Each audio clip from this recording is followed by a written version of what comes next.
Okay, here we go again. Now, just to start this off with the disclaimer, I love Scream. Like, look at my I Am Gale Weathers shirt. It's not just my favorite horror franchise or my favorite horror movie, which it is both of those things. Scream 1 and Scream 4 are two of my favorite movies in general. So I have a lot of love for this series. My longest video is actually just me rambling about every single movie up until 5, including 5, for an hour and 15 minutes. So if you want to know all of my thoughts before jumping into this one, that is the video to check out. But what inspired me to talk about the entire franchise in one go is how much 5 ruined me. Like, I felt like I couldn't adequately critique part 5 without explaining how much I loved everything building into it. And I've mentioned it a couple times in videos this year, especially in ones dealing with like my favorite movies of the year, because Scream fundamentally broke me so much after watching it that I started questioning if I had the ability to feel joy anymore. Because I walked out and everyone was loving it and I was so upset.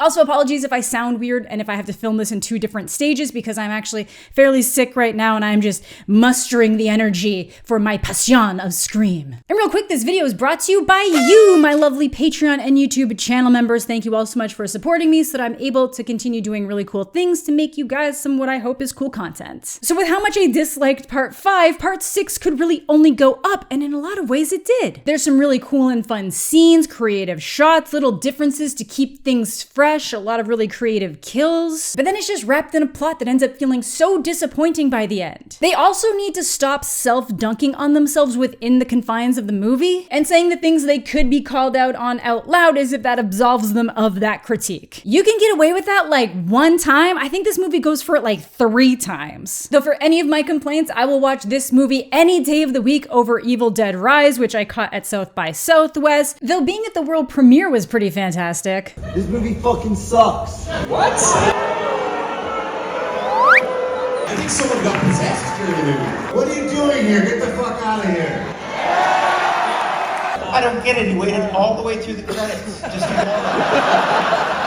Take that for what you will, but I will once again be asking you to keep the movie Talk to Me on your radar because that is the goods, and I am so excited for that to like leave the film festival circuit so you guys can see it. But yeah, if you're interested in just about any thought I could have about Scream leading into this movie, go check out that other video. I'll have that link below, and we will be going into full spoilers with this video, but first I'm going to start off with some light no spoiler thoughts. So first off, what is Scream 6? Following the event of 5 Cream, the gang heads to New York for college and Sam to be a helicopter sibling. But hey, new location, new set pieces to work with outside of Woodsboro. Like, there's some subway scenes in this that are just so good and tense, just fantastic. And I like that that's kind of paying homage to Scream 2, where they also went off to college. Though outside of a single frat party, they don't even really use the college setting, which is kind of lame, but it's fine. And all too soon, the killings start up again, but this time the killer is leaving behind masks at the crime scenes, and they all have DNA of the previous Ghostfaces inside, because they are the actual masks from those previous crimes. Yes, there are some immediate logistical issues there that we will get to, but it takes so long for anyone to remotely even mention how weird that is. The only thing that's super clear is that the killer is targeting the group from the last movie, which makes sense. But another thing that becomes very clear is that this is very related to social media, conspiracy theories, and just the way that events are engaged with online. So how an event can happen, get reported on, but then you'll get the detractors, people who genuinely believe they're being lied to, but then the people who want to be detractors just for the sake of being detractors. So once the world finds out that Sam is the daughter of Billy Loomis, they think she's the real killer who set her boyfriend up for the fall, which Richie honestly would have hated, so good job, internet weirdos. He orchestrated all of that for his psycho art project, and you're taking it away, which is kind of nice for a viewer because it's all like, haha, get fucked, your grand plan amounts to nothing. And while I like that angle, I guess it kind of hit a little bit less because I saw BJ Novak's Vengeance like 2 days before catching Scream 6, and I felt like it really covered that whole concept way better. I think the issue with this movie is it wanting to take a really big look at that concept, but then also wanting to tie the killers back into something known, which we'll get to. And again, I must point out that Scream 4 just did such an amazing job being so ahead of the curve for how live streaming was going to progress in culture. Like, people just don't appreciate that movie enough. And part 4 as a movie used all of that live streaming and recording stuff as a focal point of what the killers were doing, whereas this seems to be introducing that idea of like the social engagement as just like a side thing, which ultimately just comes down to logistical flow, which is where part 6 really suffers. Because by the time time it does get to the killers, it's just not as interesting as it could have been and kind of relies on making people be massive idiots. Basically, I feel like this movie set up a bunch of situations so a lot of different characters could come across as the guilty parties, which then makes any of those people who aren't guilty seems dumb because they didn't follow certain threads. And I still really struggle with Sam as a character, which really affects the watchability when she's supposed to be the focal point. Though I will say that her final scenes really work, which is refreshing, which we'll get to. But I was mostly really just hoping that she'd get like knocked out this installment and then Tara would pick up as the final girl, or that they'd have Sam snap in some way and have her go on a bunch of like vigilante kills, which kind of seems like what they might be setting up for the next installment. But again, in a stupid way, that this is just all some serial killer gene that she has inside her always waiting to bubble over.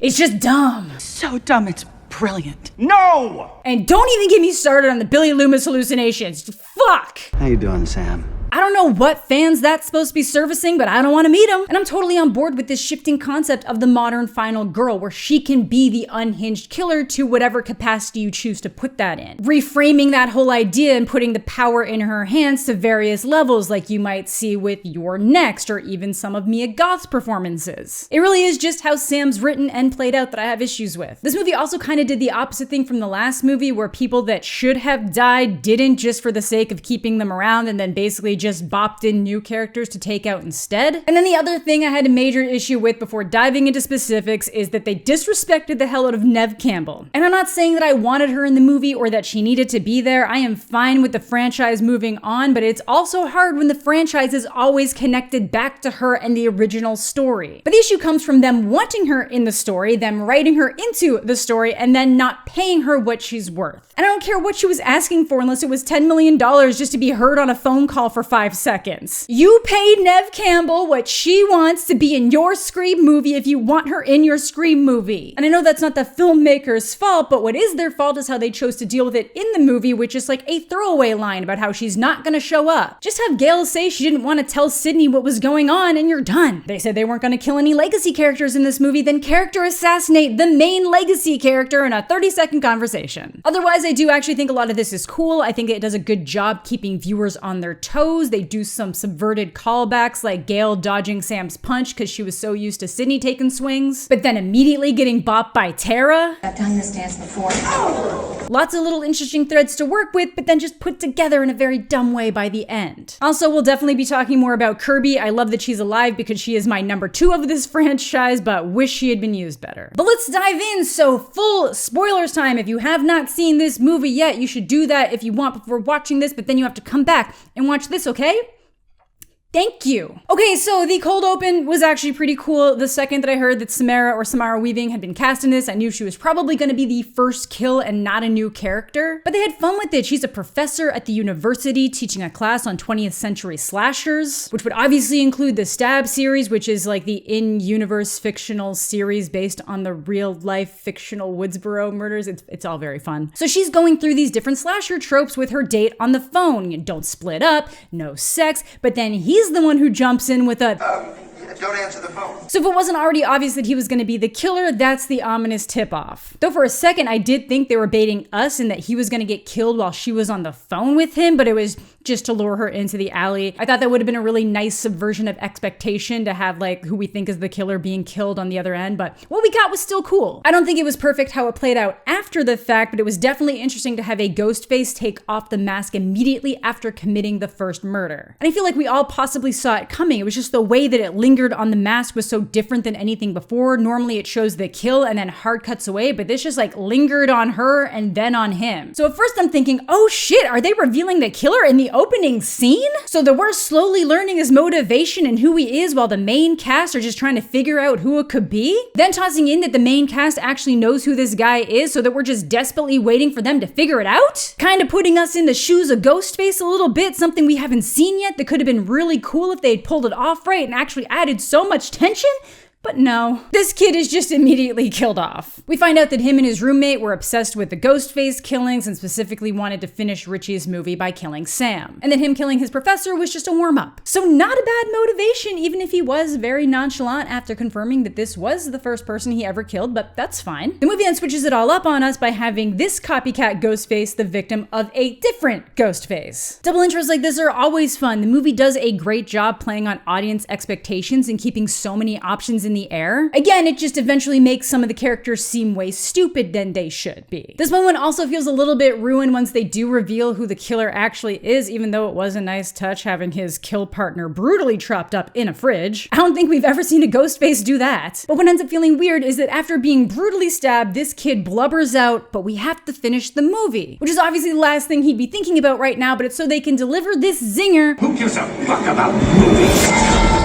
Then cut to the title card, which was an awesome moment until you figure out who the killer is, in my opinion. It honestly ends up feeling like they had a list of potential killers and then like flipped a coin and went in this direction. And I'll get there. I know I said we were going full spoilers, but I guess I kind of want to build into it, you know, take you on a little journey, like the journey that I went through watching the movie. So as mentioned, Sam is still our central protagonist. She's being really overbearing on Tara, even though she is trying to go to therapy, but she won't tell her therapist any of the specifics of why she's in therapy, which isn't going great. But that's weird because this movie actually hinges on everyone knowing exactly who Sam is and what happened in Woodsboro, but not this psychologist apparently, who instantly fires her when she tells him who she is and also that the killing felt right. Cause, you know, she's got that serial killer gene.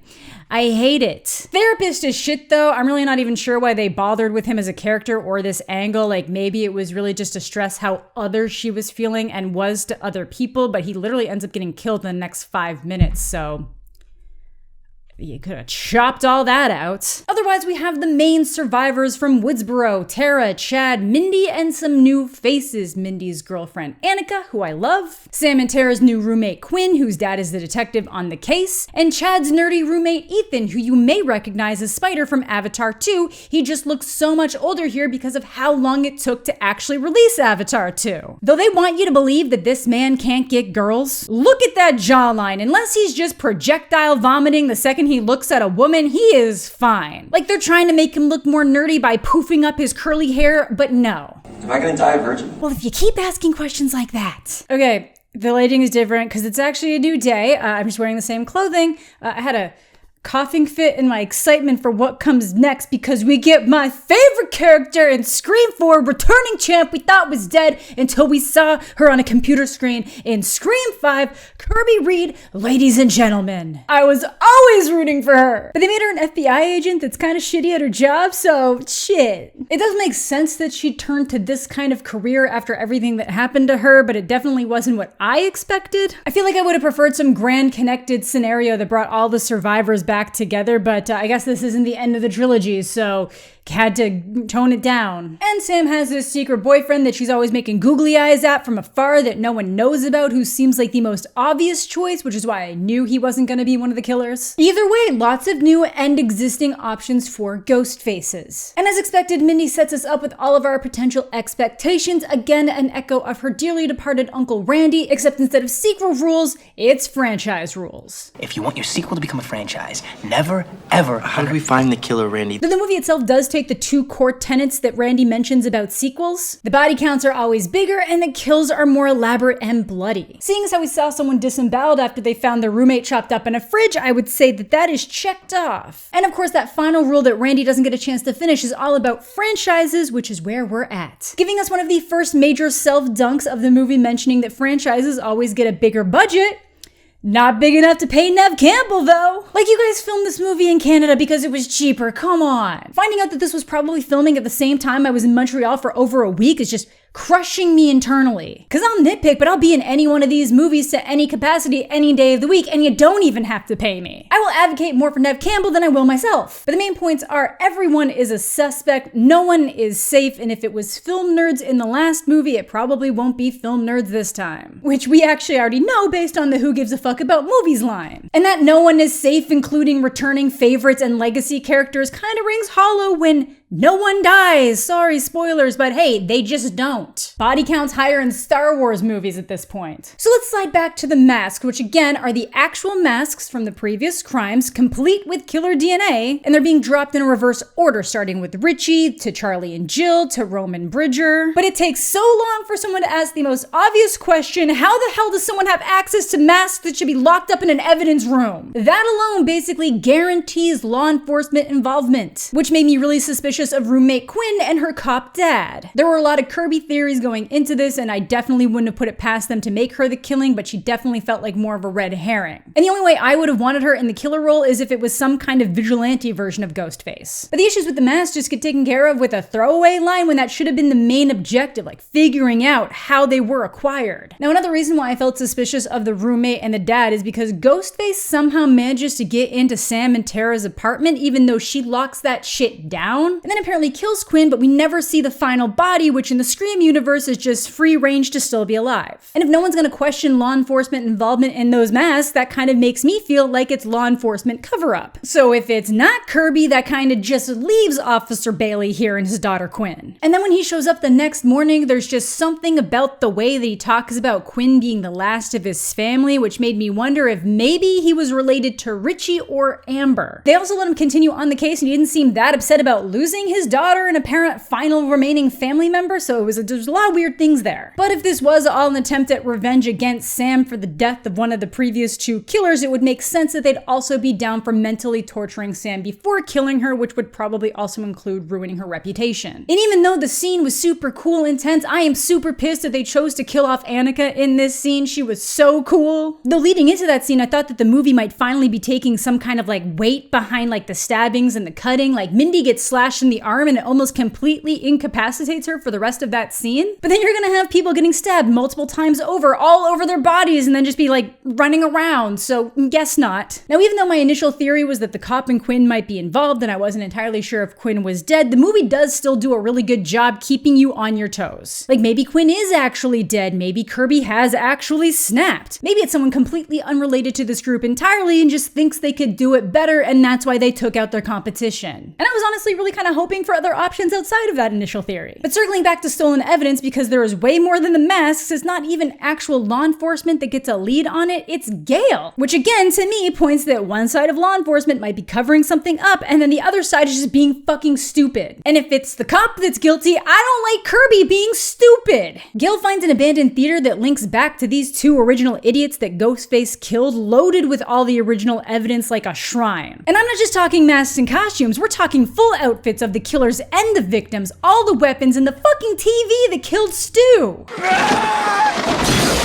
How do you get that out of an evidence room? And they just explain it away in a single line about law enforcement liking money and selling stuff off, but like the TV that crushed Stu's head? How would no one notice that leaving? And even if the killer is law enforcement, it would still be stupid as shit to imply that they were able to take all that stuff themselves. Don't get me wrong, it looks awesome, it's so cool, but It's just dumb. like at least give me some kind of elaborate break-in story where we know all this stuff was stolen and not just like cops wanting money. Now I had a big issue with Kirby not being the one to find this place first, but she says it doesn't make sense that it's theirs because she went through both of their financial statements multiple times over and didn't see anything that would have suggested them owning this kind of place or buying any of these kind of memorabilia. But they're also super rich, so I'm assuming there was ways to do that outside of where they could see. But if Gale could find it, there's no reason an FBI agent couldn't find it. But it would make sense not to link back to them if it wasn't actually them that bought the place and someone else just wanted to pin it on them. Or if Kirby was the one trying to cover it up herself. They established that those two kids were originally from Atlanta. Kirby works at the Atlanta FBI office. Either way, the new in-movie theory is that the current killer found this place and took out his competition. Come on, Sam, you gotta be excited to get our murder on again. Please, no more Billy hallucinations for the love of God. I will pay for Samantha's antipsychotics going forward. Though I will say, spoilers for the end of the movie, I am just so happy they didn't bring Stu back. They mentioned the theory that he might still be alive, which is just like an out-of-movie theory that they have now put in the movie, but it just doesn't make sense. And sadly, it's something that I wouldn't have put past them to include in this movie, so I just have to really hope that this like holds strong for the rest of this franchise. Because at one point, I really thought they might have been setting up for a Kirby Stu team up. Guys, trust me, if the body of Stu Macher had gone missing, people would know. But next on the chopping block is Gale, and this is a real fun scene. She gets some great lines in on him. You know you're like the 10th guy to try this, right?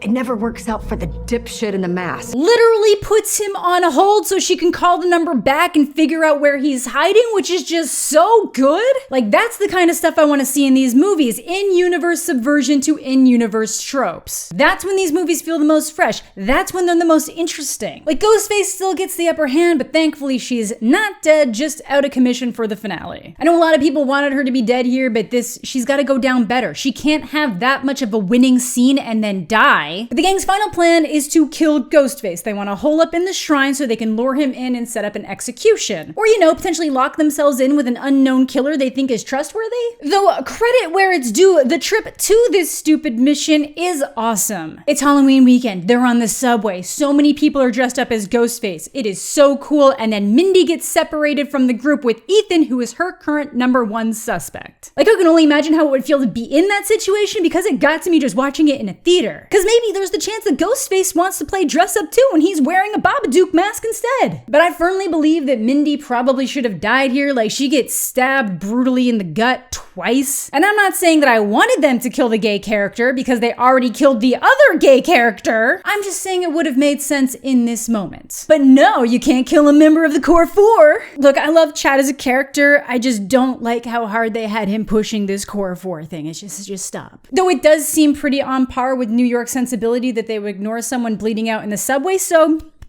good job. But that leads into the biggest self-dunk on this movie when Mindy says, "Fuck this franchise." Guys, I can't even say you set me up for the dunk because you did it yourself. But as the rest of the gang is about to head down into the theater, Sam decides to leave her boy toy behind, which Kirby said is a good choice. And while it is way too obvious for him to be one of the killers, it does make sense in the confines of the movie that they shouldn't trust him. And it really kind of gave them the platform to have Kirby say that's a good choice, which in reality it is. But if you think she's the killer right now, it kind of sounds like she's like, yeah, you're helping me. You're helping me get people out of the way. But I realized that we still had about 30 minutes left of the movie, so I really doubted it was her. And they just can't help themselves to just keep putting in those stupid Billy hallucinations, and he talks her into taking his old knife that is still just caked in blood, and everything falls apart. Kirby disappears, and Sam gets a call from Bailey saying that Kirby was apparently let go from the FBI because of her declining mental health, so now they think she's the killer. Ghostface then attacks Chad and Tara when they're having an intimate moment, which felt very poorly timed considering they're preparing to kill a killer. Teenagers, man, there's always just one thing on the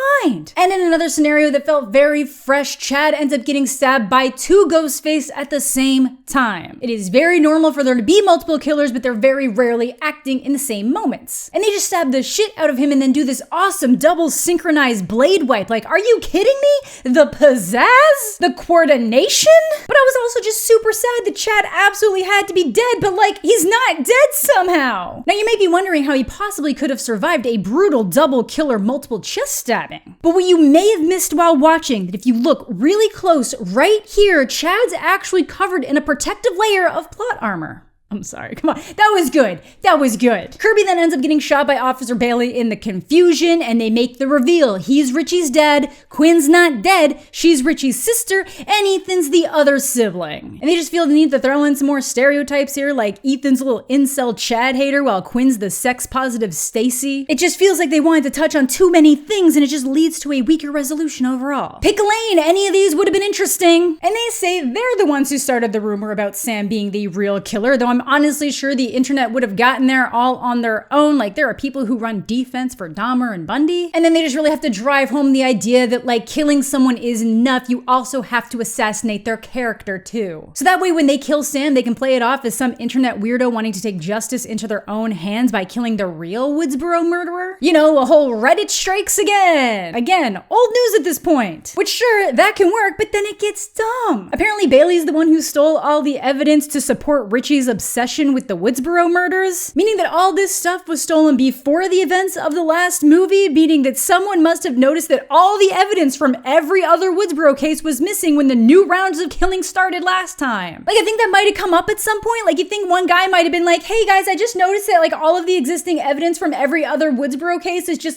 gone. Do you think that might be related to some capacity to the current events? Motivation wise, it does make sense, but then they just feel the need to keep overplaying the hand of the dad encouraging his son's obsessions. And it's just boring. Like, I'm fine with the idea of doing an homage to Scream 2 where the killer is related to the killer of the first movie and they're doing it out of revenge. But I just feel like there were so many better options here to execute a more interesting plan and do something new. Because like adding in 2 siblings and a 3rd killer doesn't really make it that fresh. This isn't like any other Ghostface. I'm something different. How are you any different? And I think it's the marketing that kind of bothers me with the whole like New York, new rules, this is so much different, but it's like not at all. It's still just you're being attacked, anyone's a suspect. Unless we're supposed to believe that having 3 is that much inherently different or that there's like law enforcement involvement, but I've kind of covered that extensively. I don't know, I like the idea of it tying back to what Richie was going for, but I just don't like it as a revenge plot, I guess. Because in Scream 2, it actually expands upon the story and ties back into stuff going on with Sidney's mom and why Billy even wanted to try to kill her. This is literally just, you killed my boy and we thought it was a little bit too brutal, but now we're gonna kill people even more brutally and like chop them up and put them in a fridge, but you're the psycho. Again, things just get so muddy in the logistics and in the reveal, and it kind of like undercuts how cool some of that stuff played out beforehand. Again, I will say they do a great job bait and switching the audience and making it seem like it really could be anyone, but then by the end, I also feel like Kirby is just kind of a shitty agent for not seriously looking into people's backgrounds. Like, wouldn't she know that this guy was Richie's dad? Wouldn't everybody on the police force know that he was related to the previous Woodsboro killer? I know they say that he switched locations, but it makes no sense that people in higher positions wouldn't know who he is and how he would have gotten that much access to this case. He could conceal that from everyday people, but not federal agents. And if this was for revenge and love of Richie, which they claim it is, which is the main reason why they wanted to like have the final kill happen in this location, wouldn't they actually care about the legacy that Richie wanted for himself, including his movie? Wouldn't they love the copycat dipshits doing their dirty work for them?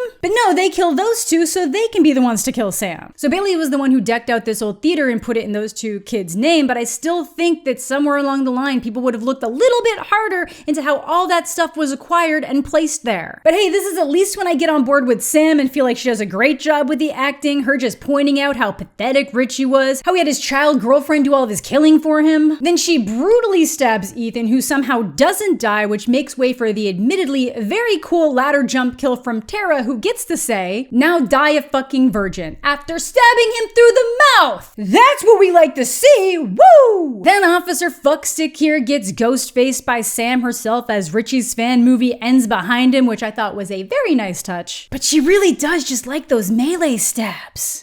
Nice. But somehow Ethan wasn't dead after presumably being stabbed through the brainstem, and he does like the classic killer run at them scream and then gets stewed by Kirby pushing the television. Ugh, it's fine. We'll allow it. And it almost ends in a fun and ominous direction with Sam keeping Billy's old mask, because, you know, if you want to go in the serial killer gene direction, let's commit, people. But no, she drops it in the street and everyone lives. Boo! Like, for Tara's sake, I'm glad that Chad's alive, but like shit, someone should have bit it. Mindy's literally running by the end of the movie after a double gut stab. Like, she should have a colostomy bag in the hospital right now. Now, the director specifically said they wanted to pay homage to the OG3 surviving by keeping this core 4 alive. But besties, it was also a core 4 of survivors in the original movies before Scream 2 killed off Randy, our most beloved. So one of these people should have died, especially if you're gonna have them get shit rocked that hard. Now, Kirby definitely was still FBI, like she had access to all that different surveillance equipment. The cop just lied about her being fired so that Sam would turn on her. Again, it's still dumb as shit that she didn't question more about how all that evidence was acquired or do a deeper background check on who owned that theater. Again, I love that Kirby's back, but to keep her as a plausible red herring, they